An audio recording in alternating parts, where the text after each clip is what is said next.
Hello, fellow record keepers. Today I will make my much anticipated Hitler's Rise to Power video. Adolf Hitler was born on April 20th, 1889. One of the most evil people in history, did not aspire to be a genocidal maniac as a youngster. He wanted to be an artist. But that all changed in the 1920s when the German monarchy was fading. Anger was rising. Most Germans at the time wanted Germany to be a superpower again and have to stop paying financial reparations for the First World War. Hitler saw this as potential. He knew he could use resentment to become a dictator. Hitler and his band of followers, called the National Socialist Party, aka the Nazis, spread hatred and racism towards minorities. Despite the name, the Nazis were not socialists, as they often burned the Communist Manifesto on the streets and persecuted communists, socialists, progressives, anarchists, anarcho-communists, and most leftists. Now, contrary to popular belief, the Nazis were actually democratically elected by the German people.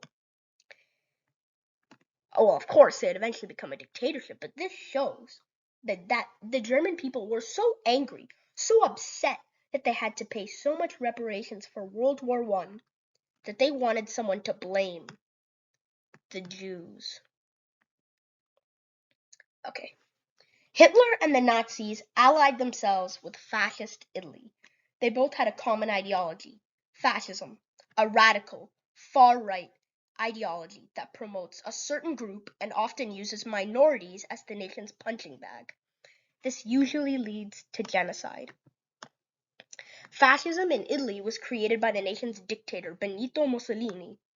Mussolini promoted national supremacy, while Hitler insisted on racial supremacy of the so-called Aryan or Germanic race. Hitler and Mussolini inspired fascist movements in Spain, led by General Franco, in Portugal, led by Oliveira Salazar, Imperial Japan, led by Emperor Hirohito and Hideki Toho, and even more. Fascist movements inspired Hindutva, an Indian Hindu extremist ideology created by Vinayak Damodar Savarkar, who thought a Hindu Rashtra or Hindu nation should be made, and most Abrahamic religions, mainly Christianity and Islam, should be expelled. Jews, Sikhs, Jains, Buddhists, and Zoroastrians were considered tolerable. However, the peculiar part about Hindutva was that the founder, Savarkar, was an atheist and thought being Hindu was a race and political view, not a religion. He was wrong. Savarkar inspired countless Hindutva movements and militants like the RSS, also known as the Rashtriya Swayamsevak Sangh, created by K.B. Hedgewar, or the Hindu Mahasabha, with notorious members like B.S. Munje and Nathuram Godse, the assassin of Gandhi. This demonstrates how Hitler and Mussolini's fascism continues to impact us today. Anyways, Hindutva deserves a whole other video. Tell me in the comments if you want one.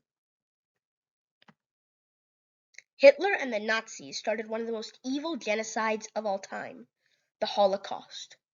Most victims were Jews, who Hitler claimed were trying to take over the world.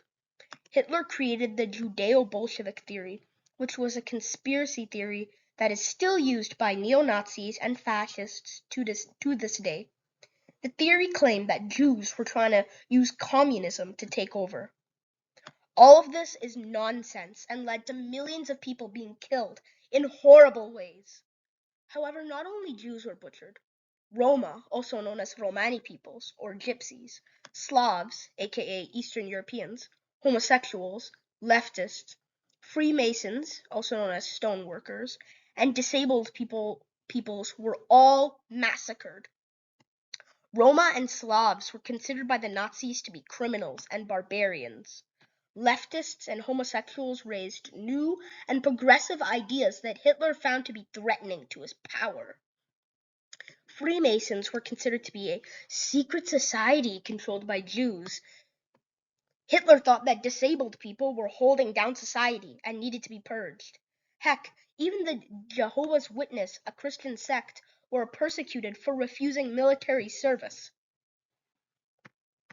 Speaking of military, Hitler would rant about creating a Germanic empire called the Third Reich. Unfortunately for the world, this came true.